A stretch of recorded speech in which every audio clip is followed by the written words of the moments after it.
사실 14년 전에는 지금보다 무려 20kg가 더 나갔습니다. 다이어트를 할 때는 흔히 운동을 해라, 술을 먹지 말라 이런 말을 많이 하잖아요. 근데 너무 추상적이에요. 제가 실제로 먹으면서 큰 도움을 받은 3가지 음식을 바로 소개해 드릴게요. 첫 번째는 계란보다 더 다이어트에 특화되어 있는 좋은 음식입니다. 500원에서 700원대로 굉장히 저렴해요. 두 번째로 추천드리는 음식은 이건 씹을수록 살 빠지는 고단백 간식이라고 설명을 드려요. 딱 한 달만 따라해보세요. 저처럼 20kg 빼는 거 이거 일도 아닙니다. 딱 한 달만 꼭 따라해보세요.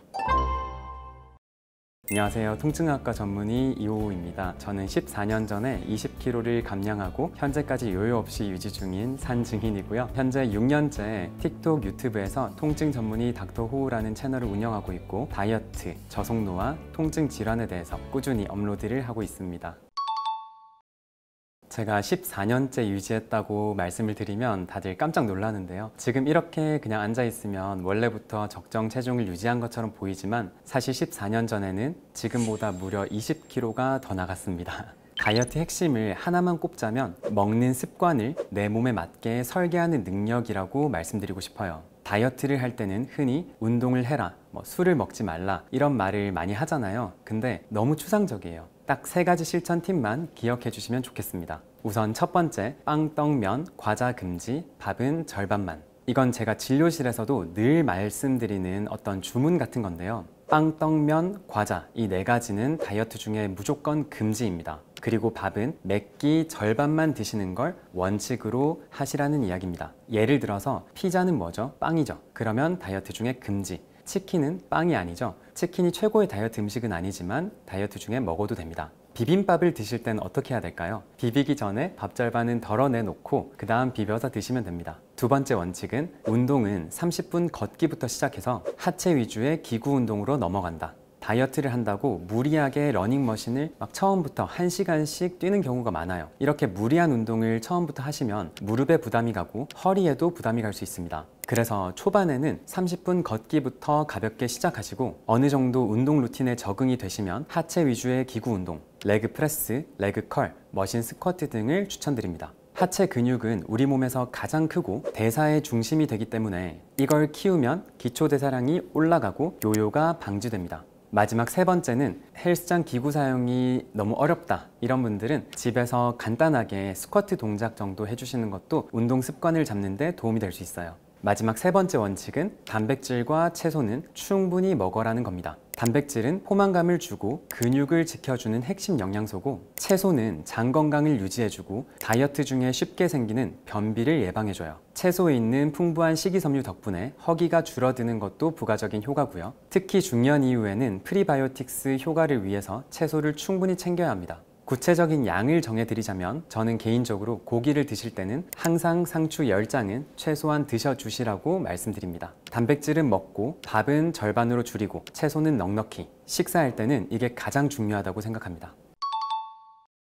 제가 실제로 먹으면서 20kg를 빼는데 큰 도움을 받은 3가지 음식을 바로 소개해 드릴게요. 첫 번째는 고단백 두유인데요. 다이어트 중에 먹을 수 있는 최고의 간식이고 포만감 조절 도구입니다. 제가 실제로 몇 년째 꾸준히 먹고 있는 식품이에요. 추천드리는 고단백 두유의 기준은 단백질은 12g 이상, 당류는 2g 이하, 칼로리는 100kcal 정도가 딱 적당합니다. 가장 추천드리는 섭취 방법은요, 저녁 식사 20분에서 30분 전에 이 고단백 두유 한 팩을 먼저 마셔주는 거예요. 이렇게만 해도 식욕이 조절되고 저녁 과식을 확 줄일 수 있습니다. 추가적인 건강 효과도 있어요. 식물성 단백질이 풍부해서 콜레스테롤 수치 개선에 도움을 주고요, 혈당 스파이크 억제, 그리고 폐경기 여성분들의 식욕 조절, 근육 유지에도 도움이 됩니다. 간혹 진료실에서 이런 고단백 두유를 추천드리면 직접 집에서 만들어 먹는 두유는 어떻냐, 또는 일반 시중에 파는 당이 풍부한 제품은 어떻냐고 물어보시는 분들이 많으세요. 직접 만들어 드시는 경우에는 아쉽게도 이 100ml에 단백질 12g만큼 고단백으로 만들 수 없습니다. 그리고 만드는 과정에서 액상과당이나 설탕을 첨가하시는 경우가 많고요. 그리고 일반 두유는 당류가 너무 높아서 말 그대로 설탕 덩어리인 경우가 많아요. 그래서 꼭 고단백 두유로 드시는 걸 추천드려요. 고단백 두유에 들어가는 콩이 GMO인데 괜찮냐고 물어보시는 분들도 있는데요. 현재까지 WHO, 미국 FDA를 포함한 각종 정부기관에서 독립적으로 시행한 연구 결과에 따르면 GMO 식품이 비GMO 식품에 비해서 건강에 미치는 악영향은 없다는 게 정설입니다. GMO 콩과 비GMO 콩이 건강에 미치는 영향은 동일하다는 거죠. 실제 국내 콩 자급률은 20% 이하고요. 대부분의 콩은 미국과 브라질산을 수입하는데요. 수입 콩의 90% 이상이 GMO입니다. 가공식품에는 대부분이 GMO 콩이라는 거죠.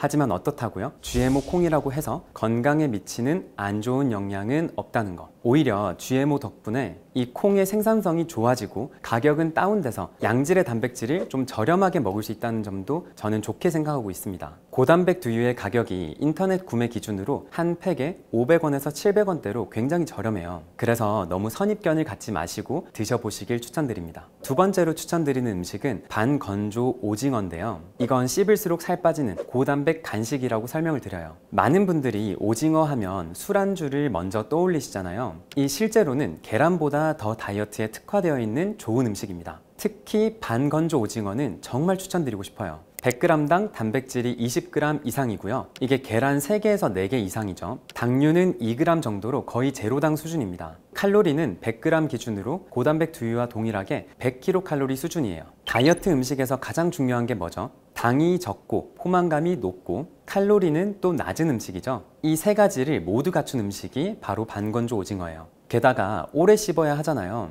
이 씹는 시간 덕분에 식사 속도도 자연스럽게 느려지고 포만감은 훨씬 더 오래 갑니다. 다시 말해서 뇌가 배부르다고 느낄 시간을 벌어다주는 좋은 간식인 거죠. 추가적인 건강 효과도 있습니다. 오징어에는 타우린이라는 아미노산이 풍부한데 간 기능 개선, 피로 회복에 탁월하고 이 실제로 피곤한 날 오징어 하나 구워 먹으면 힘이 나는 기분을 받는 게 이게 그저 기분 탓이 아니에요. 저는 주로 냉동 보관해둔 반건조 오징어를 에어프라이어에 돌려서 먹는데요. 이 구우면 냄새가 심하니까요.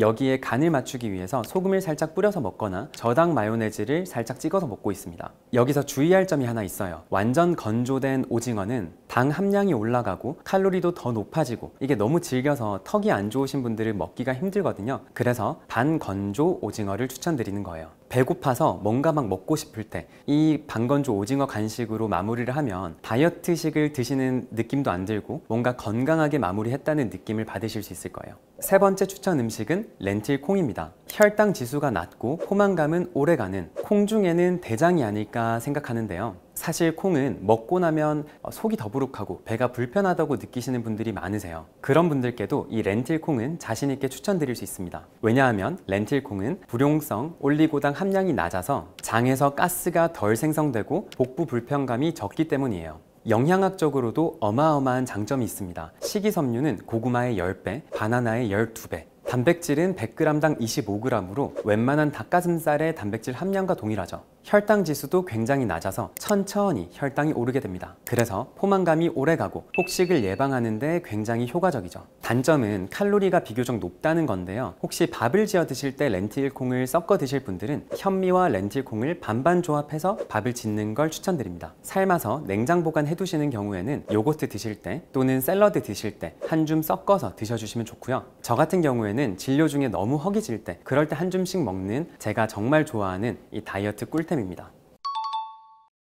네, 다이어트에 가장 도움이 되는 식단을 구성할 때 앞서 말씀드렸던 세 가지 음식은 간식이지 완전히 식단이 될 수는 없잖아요. 결국 다이어트를 성공적으로 이어나가려면 하루 식사의 틀 자체가 단백질과 채소가 균형 있게 포함된 구조로 바뀌어야 합니다. 현실적으로 매 끼니를 이렇게 챙겨주면 제일 좋겠지만 그게 쉽지 않잖아요. 그래서 저는 환자분들께 이렇게 말씀을 드려요. 다이어트 중이라면 적어도 하루 한 끼, 가능하다면 2끼 정도는 단백질과 채소를 제대로 포함한 식사를 해야 합니다. 자, 여기서 단백질은 무조건 다양해야 합니다. 특히 요즘 많은 분들이 다이어트를 할 때 두부나 콩 같은 식물성 단백질만 먹어도 충분하다고 오해하시는 경우가 많아요. 근데 이건 분명한 한계가 있습니다. 식물성 단백질은 필수 아미노산 구성이 제한적입니다. 뿐만 아니라 소화 흡수율이 낮고 생체 이용률도 현저히 떨어져요. 비타민 B군, 철분, 오메가3, 아연 같은 아주 중요한 영양 성분들이 많이 빠져 있거든요. 그러면 이런 부족함을 없애는 방법이 뭐죠?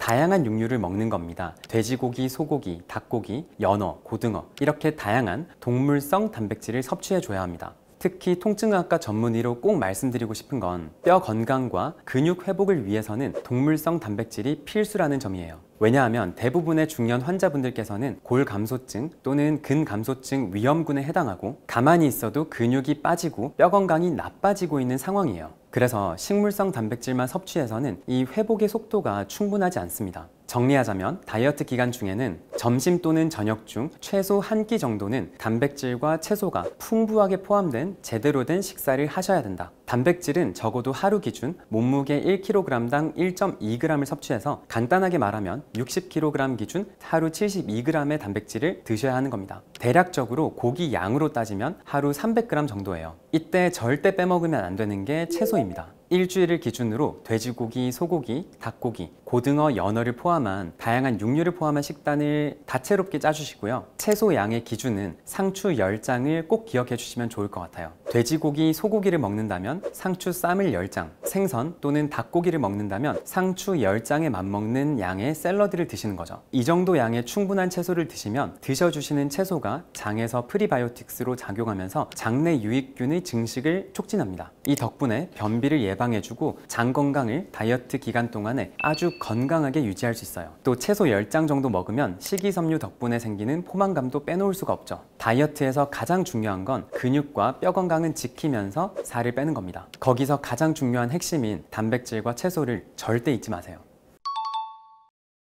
네, 냉장밥이 이 다이어트에 효과가 있는지 궁금하신 분들이 많으시죠. 실제로 냉장밥은 저항성 전분의 비율이 높아지면서 다이어트에 좀 더 효과가 있는 게 맞습니다. 밥을 지은 직후에는 대부분의 전분이 소화가 되기 쉬운 전분으로 존재하는데요. 밥을 식힌 후에 냉장 보관을 12시간 정도 해준 밥은 저항성 전분이 생성되면서 이 저항성 전분은 우리 몸에 들어왔을 때 소장에서 분해되지 않고 대장까지 가서 식이섬유처럼 작용하면서 혈당 상승을 늦춰주고 포만감이 오래 지속된다는 장점이 있습니다. 바로 이러한 점 덕분에 냉장밥이 다이어트에 가장 좋다고 이야기를 드리고요. 저녁에 밥을 지어서 밥을 식힌 다음에 냉장 보관을 12시간 이상 하면 좋기 때문에 다음날 점심 또는 저녁에 냉장 보관했던 밥을 간단하게 전자레인지에 돌려서 먹는 방법을 추천드립니다. 그래서 구체적으로 방법을 말씀드리면요. 저녁에 밥을 지어가지고 실온에서 식힌 다음에 이 냉장 보관을 하세요. 그리고 12시간 정도 냉장 보관되었을 때 효과가 가장 좋기 때문에 그 냉장 보관한 밥을 다음날 점심 또는 저녁에 드셔주시면 가장 좋겠습니다.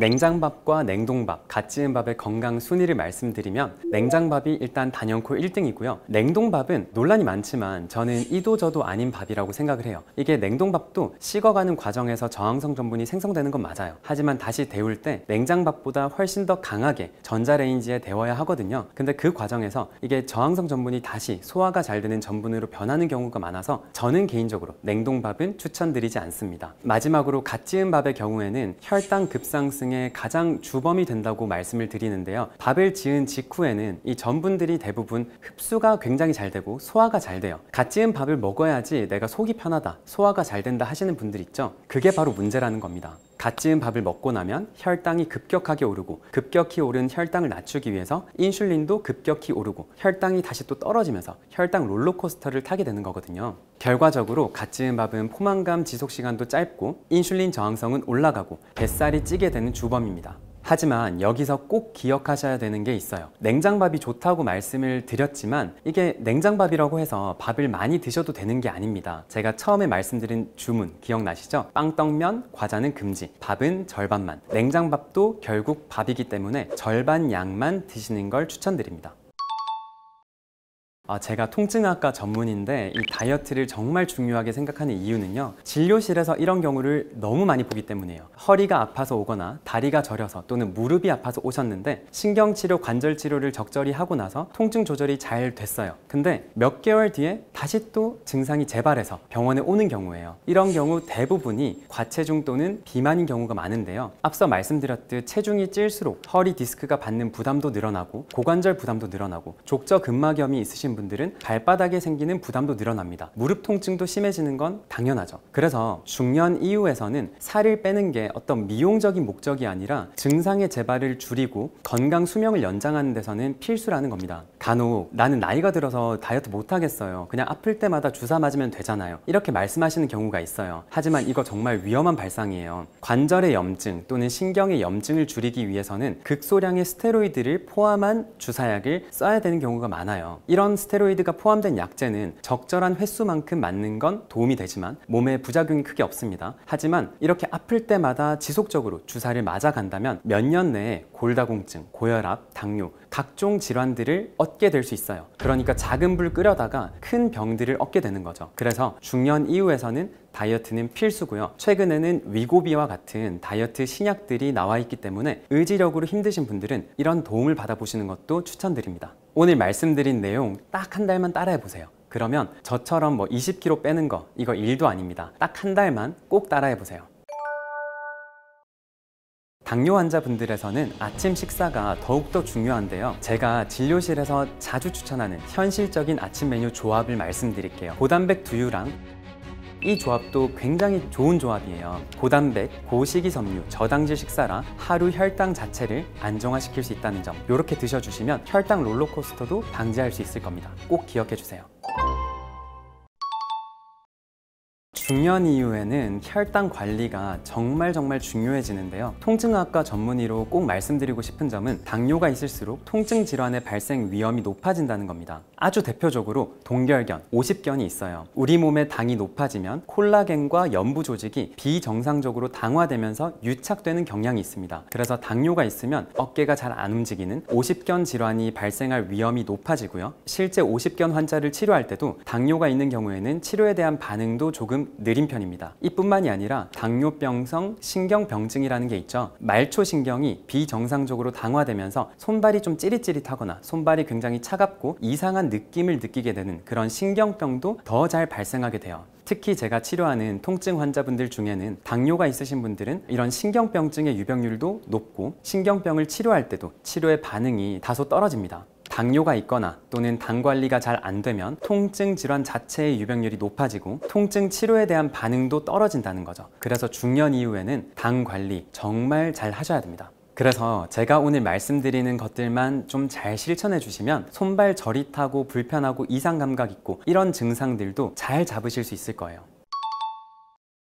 당뇨 환자분들에서는 아침 식사가 더욱더 중요한데요. 이미 당뇨가 발생해서 세포들의 인슐린 저항성이 높아져 있고 인슐린에 대한 반응이 떨어져 있는 상황에서 아침을 안 먹게 되면 어떻게 될까요? 아침 식사를 거르면 공복 시간이 보통 12시간이 넘게 됩니다. 이렇게 오랫동안 혈당 공급이 없게 되면 우리 몸은 이 에너지가 곧 안 들어오겠구나 싶어서 에너지 보존 상태로 들어가게 돼요. 이 에너지 보존 상태에 들어가면 기본적으로 인슐린 민감도가 떨어져 있는 말초 조직에 인슐린 민감도가 더욱더 떨어지게 돼요. 이런 이유 때문에 추후 점심이나 저녁 식사에서 혈당이 더욱더 급상승하는 부작용이 생길 수 있고요. 그리고 공복 시간이 너무 길게 유지되면 우리 몸의 스트레스 호르몬인 코티솔의 분비가 높아집니다. 코티솔이 높아지면 간에서 포도당 생성을 증가시키기 때문에 공복 혈당이 더욱 올라갈 수 있어요. 당뇨 환자분들에게 있어서 아침 식사는 인슐린 민감도를 높여서 혈당 롤러코스터를 줄여주고 하루 전체의 혈당 곡선을 좀 원만하게 만들어주는 효과가 있습니다. 그래서 당뇨가 있으신 분들은 아침 식사를 꼭 해주세요.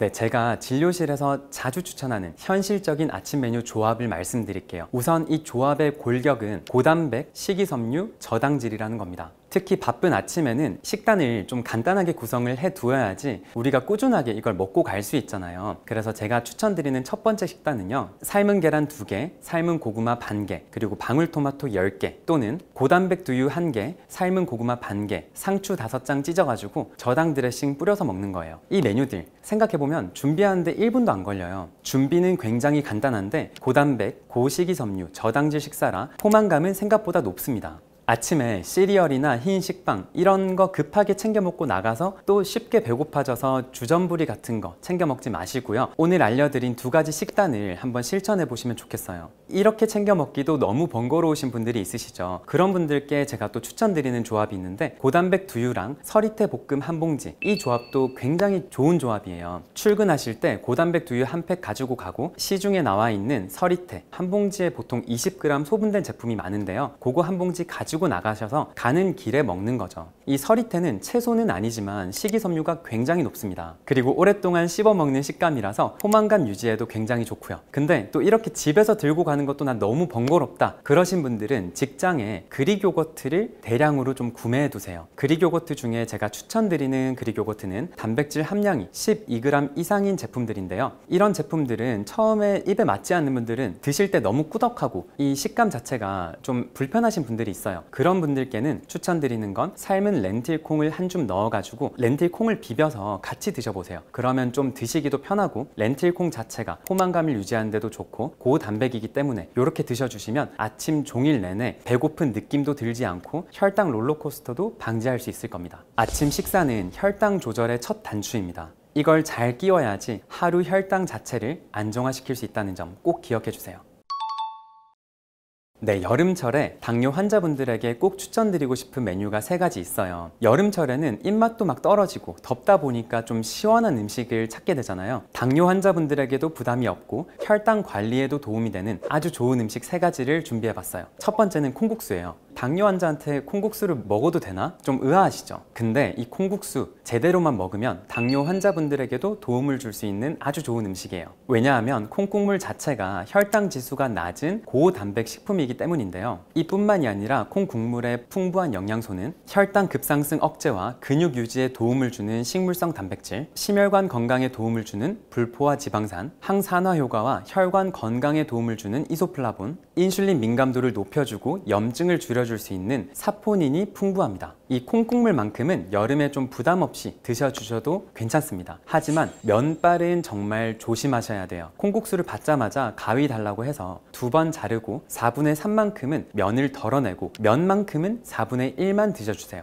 제가 평소에 식단 관리에 있어서 빵, 떡, 면, 과자는 금지, 밥은 절반만이라는 말씀을 자주 드리는데요, 이 면이 금지인데도 불구하고 이렇게 면을 4분의 1만 드시면 콩국수는 당뇨 환자분들에게도 추천을 드리는 메뉴입니다. 두 번째는 바지락 미역 냉국인데요, 굉장히 생소하신 분들 많으실 거예요. 근데 한번 드셔보시면 이 여름철 별미로 아주 좋습니다. 바지락은 단백질이 굉장히 풍부하고 저지방, 저칼로리 식품이고요, 해산물에 풍부한 타우린도 굉장히 많이 들어있어요. 이 덕분에 피로 회복과 간 해독에 도움을 주는 식품이죠. 뿐만 아니라 미역에 풍부한 알긴산은 다이어트 약의 성분이 될 만큼 포만감을 충분히 주는 좋은 성분인데요, 혈당 상승의 속도를 늦춰주고요, 미역에 또 풍부한 요오드는 갑상선 건강에도 도움을 줄 수 있죠. 무더운 여름에 가볍게 먹을 수 있는 점심 메뉴로 정말 추천드리는 메뉴입니다. 마지막 세 번째 메뉴는 열무 보리 비빔밥인데요, 특히 여름철 저녁에 먹기 좋은 메뉴예요. 일단 열무김치를 좀 듬뿍 넣어주세요. 열무김치는 수분과 섬유질이 풍부해서 포만감 유지에도 도움이 되고, 열무김치의 발효 과정에서 생성되는 유산균 덕분에 장 활동을 개선시켜 줄 수 있는 장점이 있죠. 여기에 보리밥은 일반 밥에 비해서 혈당 지수가 절반입니다. 혈당 스파이크를 덜 일으킨다는 이야기죠. 근데 보리밥도 밥이기 때문에 보리밥은 반 공기만 넣어주세요. 자, 여기에다가 계란 후라이 1개, 소고기 볶은 거 50g 추가해서 잘 비벼 드시면 정말 맛있습니다. 비벼 드실 때 고추장은 저당 고추장을 사용해 주시는 거 잊지 마시고요. 이렇게 처음 먹으면 양이 부족하다고 느끼시는 경우가 많아요. 그런 경우에는 밥을 더 드시지 마시고 계란 후라이를 1개 더 추가하시거나 소고기 볶음을 50g 더 추가하는 방식으로 포만감을 채워주시는 게 도움이 됩니다. 여름에 입맛 떨어질 때 저녁에 뚝딱 해먹기 정말 좋은 메뉴입니다.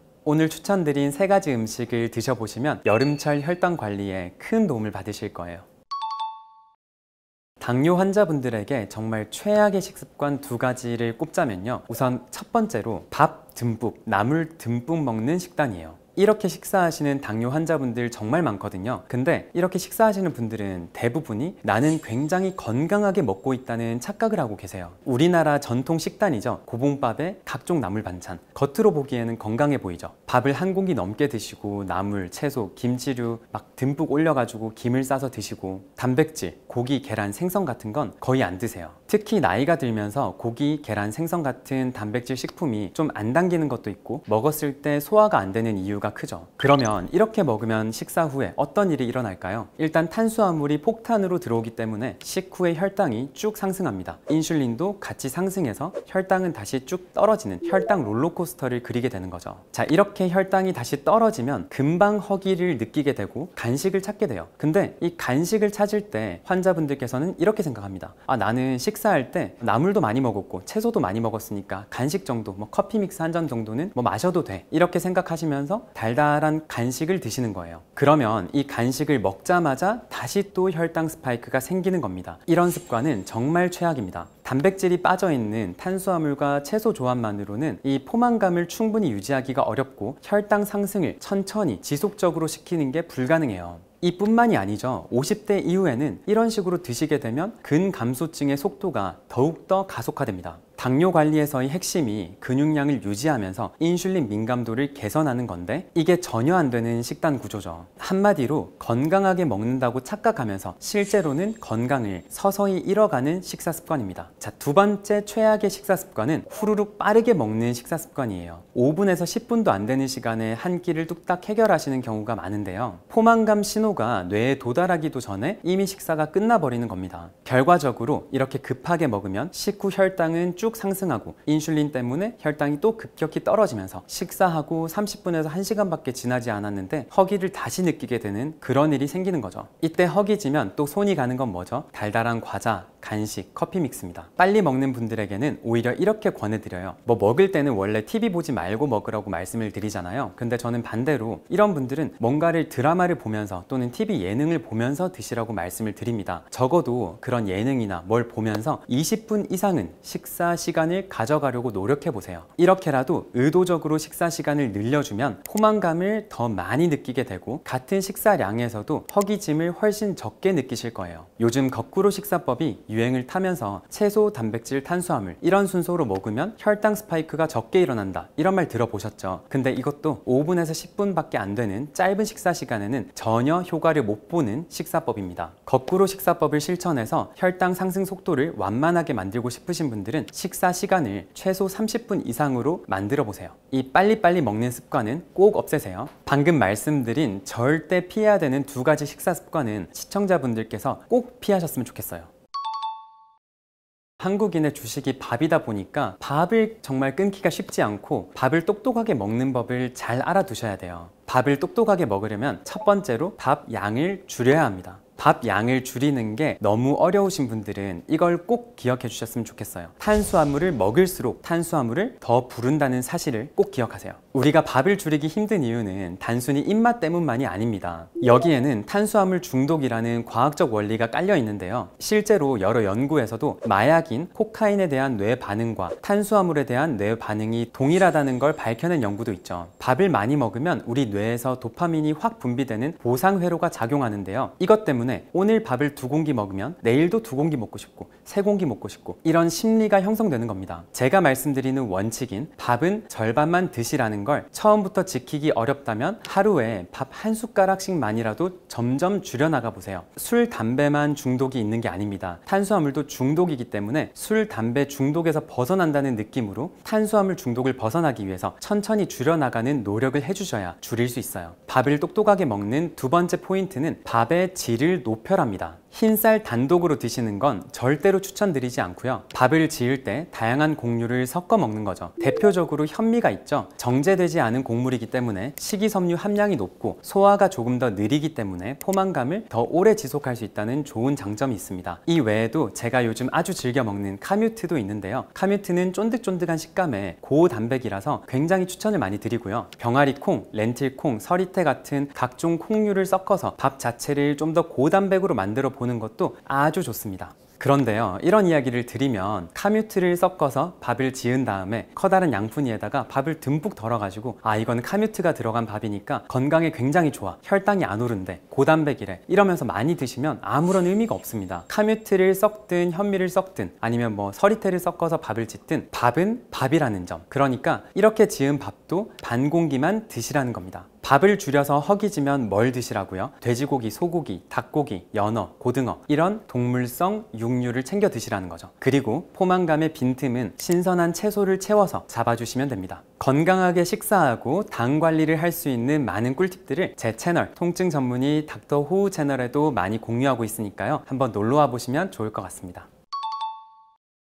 제가 진료실에서 주로 만나는 환자분들은 허리 디스크, 무릎 관절염, 고관절 통증, 족저근막염 이런 환자분들이에요. 그런데 이런 환자분들 중 유난히 재발률이 높으신 환자분들은 대부분이 당뇨 환자인 경우가 많습니다. 특히 과체중, 비만인 경우도 많고요. 통증 치료를 하기 위해서 신경치료나 관절 치료를 할 때 저농도 스테로이드를 사용하게 되는데요. 이 저농도 스테로이드는 당뇨 환자분들에게는 더더욱이나 당을 올릴 수 있고 부작용이 많은 약이에요. 그런데 아이러니하게도 당뇨가 있고 당 관리가 잘 안 되면 재발률이 높아서 치료를 자주 받아야 되는 경우가 생기는 거죠. 이런 부분에서 좀 더 재발률을 낮추고 치료가 오랫동안 지속되게 하기 위해서 저는 통증 치료 후에는 이런 당 관리에 대한 교육을 직접 하면서 환자분들의 재발률을 낮춰보려고 노력을 열심히 하고 있습니다. 보통 저속노화라는 이야기를 하면 영양제를 먼저 떠올리시는 경우가 많더라고요. 좋은 영양제, 좋은 약 몇 알 먹는다고 사람이 젊어질 것 같으면 세상에 나이 드는 사람이 한 명이라도 있을까요? 제가 지키는 저속노화의 원칙은 노화 억제와 면역력 상승의 핵심적인 요소들입니다. 오늘 말씀드린 내용만 잘 실천하시면 또래보다 10년, 아니 20년도 더 젊어 보이실 수 있으실 거예요. 요즘 저속노화라는 단어 정말 많이 들어보시게 되죠. 저속노화의 가장 좋은 방법 오늘 다 알려드리겠습니다. 제가 지키는 저속노화의 원칙은 딱 3가지입니다. 우선 첫 번째는 건강한 생체 리듬 유지예요. 보통 저속노화라는 이야기를 하면 영양제를 먼저 떠올리시는 경우가 많더라고요. 그런데 사실 저속노화를 만들기 위해서 저는 가장 중요한 건 이 건강한 생체 리듬의 유지라고 믿고 있습니다. 우선 저는 저녁 7시 이전에 모든 식사를 끝내는 걸 원칙으로 삼고 있어요. 7시 이후에는 물이나 따뜻한 차 이외에는 아무것도 마시지 않는데요. 이 공복 상태에서 대표적인 항노화 호르몬인 성장 호르몬이 풍부하게 분비되기 때문입니다. 이뿐만 아니라 피부가 좋아지는 자가 포식 과정, 오토파지라고 하죠. 그리고 인슐린 감수성도 회복되는 시간이 바로 이 공복 상태예요. 이 3가지는 모두 노화 억제와 면역력 상승의 핵심적인 요소들입니다. 특히 당뇨나 고지혈증이 있으신 분들은 이 밤에 7시 이후에 먹는 식사 한 번으로 생체 리듬이 완전히 깨질 수 있다는 점 꼭 기억해 주세요. 밤늦게 뭘 먹으면 수면 리듬도 깨진다는 점도 무시 못하죠. 자연스럽게 수면 시간이 늦춰지고 수면 자체의 퀄리티도 떨어지게 됩니다. 두 번째 저속노화 원칙은 혈당 스파이크를 억제하는 겁니다. 저당 식단에 단백질 위주의 식사를 하는 건데요. 노화를 가속화시키는 대표적인 요소가 이 혈당의 롤러코스터예요. 혈당이 급상승하게 되면 최종 당화 산물, AGE라고 불리는 최종 당화 산물이 생성되게 되고 이게 피부의 노화, 혈관의 노화, 관절염, 심지어는 뇌기능 저하까지 유발합니다. 혈당 스파이크를 일으키는 주범인 빵떡면 과자는 피하시고 우리나라 식단의 가장 큰 문제가 고탄수화물 식단이기 때문에 밥은 절반으로 줄이라는 말씀입니다. 그리고 간식이 당길 때는 고단백 두유나 삶은 렌틸콩 같은 이런 고단백 간식으로 대체해 주는 게 좋다고 생각합니다. 마지막 3번째 원칙은 근육을 유지하는 근력 운동을 꾸준히 하는 겁니다. 운동을 할 때 분비되는 많은 항노화 호르몬들이 있기 때문에 근력 운동을 중요하게 생각하는 건데요. 첫 번째로 성장 호르몬이 있어요. 근육을 합성해주고 지방을 태워주고 피부의 재생을 도와주는 정말 좋은 항노화 호르몬인데요. 콜라겐 합성, 관절 회복, 지방 대사에 큰 역할을 하는 성장 호르몬은 이 성장기에만 분비되는 게 아니고요. 성인에서도 적절한 자극이 있을 때 충분히 분비될 수 있습니다. 두 번째는 테스토스테론입니다. 근육 유지, 활력 유지에 도움이 되는 좋은 호르몬이죠. 특히 체지방을 낮춰주고 인지력과 집중력을 향상시키는 효과도 있는데요. 운동할수록 자연 분비가 유지되고 하체 운동에서 좀 더 자극이 잘 되는 걸로 알려져 있어요. 세 번째는 BDNF, 뇌신경 영양인자입니다. 신경세포를 보호하고 기억력을 개선시켜줘서 치매를 예방할 수 있는 아주 좋은 호르몬인데요. 근력 운동이 뇌 기능에도 좋은 영향을 준다는 거죠. 마지막으로는 도파민이에요. 근력 운동 딱 20분, 30분 하다 보면 오히려 막 더 열심히 하고 싶고 기운이 펄펄 넘치거든요. 그게 바로 도파민 때문이에요. 도파민은 스트레스 호르몬인 코티솔 분비를 억제시켜주고 활력을 유지해주고 우울감 예방과 수면의 질 향상에도 도움을 주는 아주 좋은 호르몬입니다. 근력 운동은 그저 보기 좋은 몸을 만드는 게 아니라 이렇게 항노화 호르몬을 아주 자연스럽게 우리 몸에서 분비시키는 정말 좋은 운동이라는 거 꼭 기억해 주세요. 말씀드린 이 세 가지 원칙을 잘 지키시는 게 저의 저속노화 비결입니다. 506070을 위한 저속노화 운동 중 단연코 1등은 헬스장에서 하는 기구를 이용한 근력 운동입니다. 이건 제가 꼭 말씀드리고 싶었는데요. 이 헬스는 젊은 사람들이 몸 만들려고 하는 운동이 아닙니다. 특히 50대 이후부터는 아무것도 안 하고 가만히 있으면 1년에 3%씩 근육이 빠집니다. 이 근육을 지켜주는 운동이 오히려 50대 이상부터는 매우 중요하다는 겁니다. 헬스장을 떠올리시면 어떤 장면이 생각나시나요? 더 무거운 중량을 들려고 하는 모습이 떠오르시죠? 실제로 그런 헬스를 하라는 게 아닙니다. 기구를 이용한 안전한 근력 운동을 하라는 말씀이에요. 많은 경우에 이런 댓글이 달립니다. 기구 이용하는 것보다 프리웨이트, 이런 벤치, 데드, 스쿼트 3대 운동만 해도 건강을 지킬 수 있다. 이게 오히려 더 낫다. 근데 실제 진료실에서 굉장히 많은 분들이 이 3대 운동을 하다가 디스크가 터져서 또는 무릎 관절염이 심해져서 진료실에 옵니다. 근력 운동에 익숙하지 않은 506070의 입장에서 이런 프리웨이트 운동은 코어 힘이 조금 떨어진 상태에서 수행하다가 또는 잘못된 자세로 하다가는 디스크가 터지고 관절염이 심해집니다. 이렇게 기구를 이용한 다양한 근력 운동을 꾸준히 해줘야 506070에서 저속 노화와 확실하게 싸울 수 있습니다. 네, 현실적으로 처음부터 헬스장으로 가는 게 도저히 발걸음이 안 떨어진다, 이런 분들도 많으세요. 그런 분들께는 제가 꼭 추천드리는 집 루틴이 있어요. 이 운동으로 첫 번째로 추천드리는 거는 가자미근 운동이에요. 그냥 가만히 앉아가지고 이렇게 뒤꿈치를 들었다 내렸다 하는 운동인데요. 아주 단순한 동작이죠. 근데 10분만 하면 정말 종아리가 불타는 경험을 하실 거예요. 혈당 안정에도 도움이 되고 부종 감소에도 도움이 되고 혈류 개선 효과도 있어서 정말 자주 추천드리는 운동입니다. 두 번째로 추천드리는 운동은 의자 스쿼트인데요. 식사를 다 하시고 나서 앉아있던 의자에서 그대로 일어섰다 앉았다 일어섰다 앉았다, 이렇게 스쿼트 동작을 반복해 주는 거예요. 식탁 의자는 높이가 높은 편이에요. 무릎 관절에 큰 부담을 주지 않으면서 허벅지에 좋은 자극을 줄 수 있습니다. 다만 이 스쿼트 동작을 반복하실 때는 앉을 때 4초로 천천히, 아주 천천히 앉고 일어설 때도 4초 천천히 일어서는 거예요. 이 운동을 습관화시키기 위해서는 이렇게 식사와 연계시켜서 운동을 해주시는 게 좋아요. 점심, 저녁, 식후 10분, 하루 20분은 반드시 운동하는 시간으로 떼놓으시는 거예요. 이렇게 몇 달 정도 지속하시면 운동을 하는 습관이 완전히 자리 잡게 될 겁니다. 그러면 그때는 집 루틴으로는 부족합니다. 그때는 이제 발걸음을 옮겨서 헬스장으로 가셔서 제대로 된 근력 운동을 시작하셔야 돼요. 네, 운동과 더불어서 영양제도 3가지 추천드리고 싶은데요. 저는 근육과 관절 건강 유지, 피부결 개선, 피로감 회복의 관점에서 3가지 영양제를 추천드리고 싶어요. 우선 첫 번째로 소개해드리는 비타민 D는요, 뼈 건강, 관절 건강, 항염증 효과, 당뇨, 고혈압, 항암 효과까지 있는 현대인에게는 정말 필수적인 영양소예요.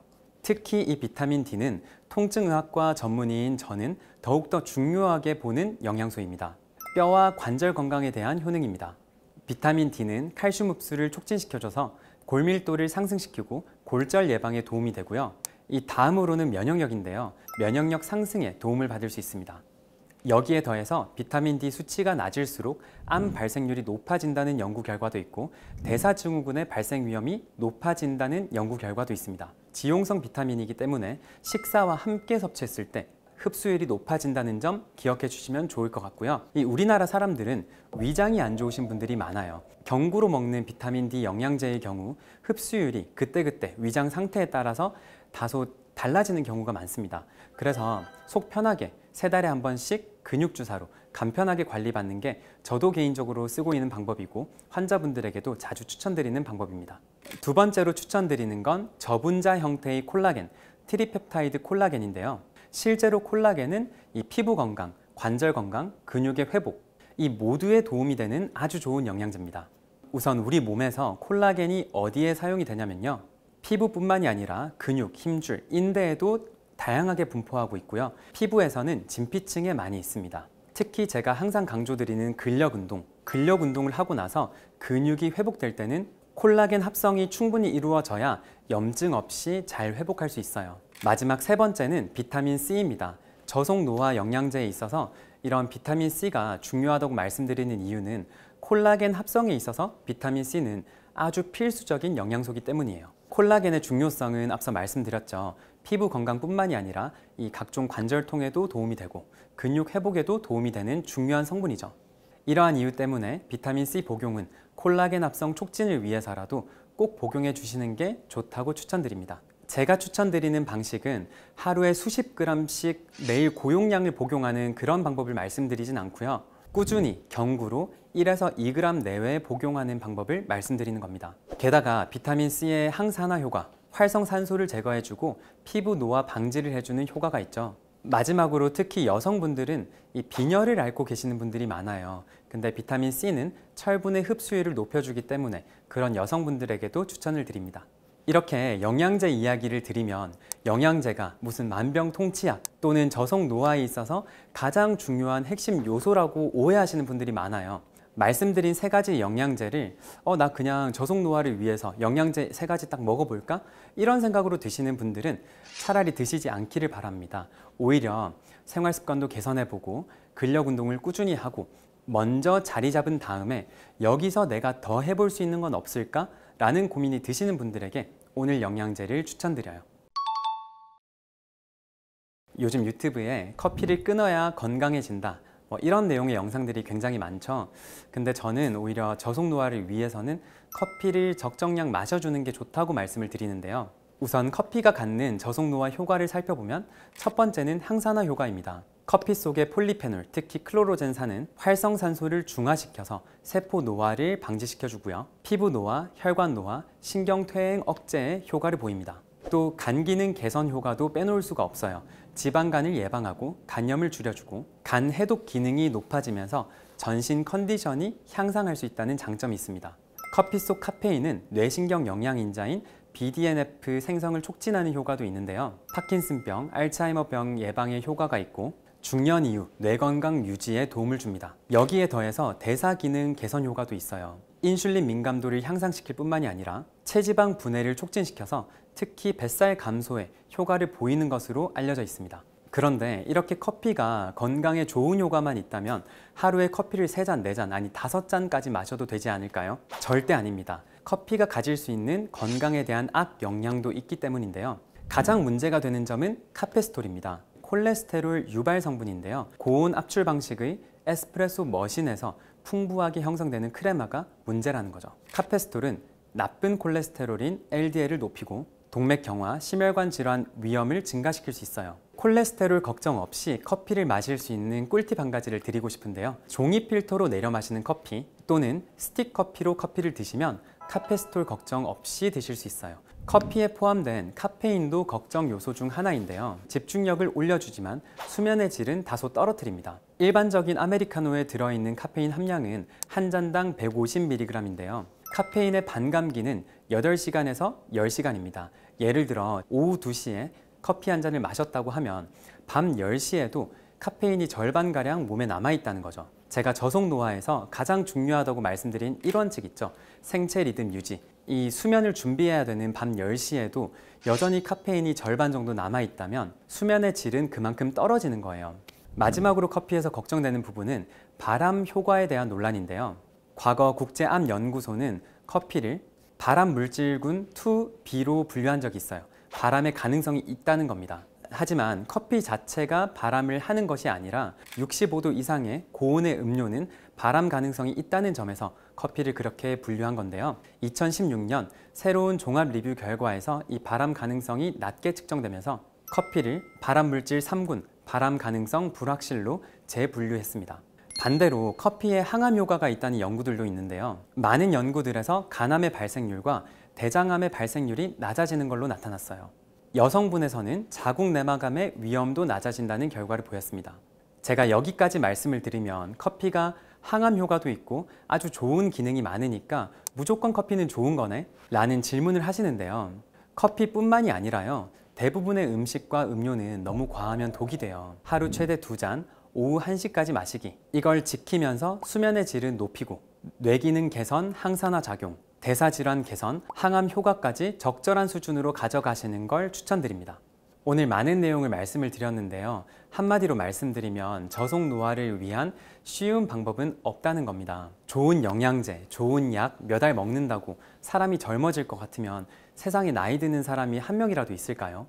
우리 모두가 이미 알고 있는 중요한 생활 습관들, 생체 리듬을 유지하면서 좋은 수면의 질을 유지하고 근력 운동을 꾸준히 해주고 혈당 스파이크를 막는 좋은 식습관을 가지고 이런 지키기 어려운 것들이 저속 노화에 있어서는 효과가 강력합니다. 제가 말씀드린 내용을 그대로 지키실 필요는 없습니다. 하지만 오늘 말씀드린 내용을 어느 정도 원칙으로 삼아서 본인에게 잘 맞는 루틴으로 본인만의 소화 방식으로 소화해 나가시면 돼요. 오늘 말씀드린 내용만 잘 실천하시면 또래보다 10년, 아니 20년도 더 젊어 보이실 수 있으실 거예요.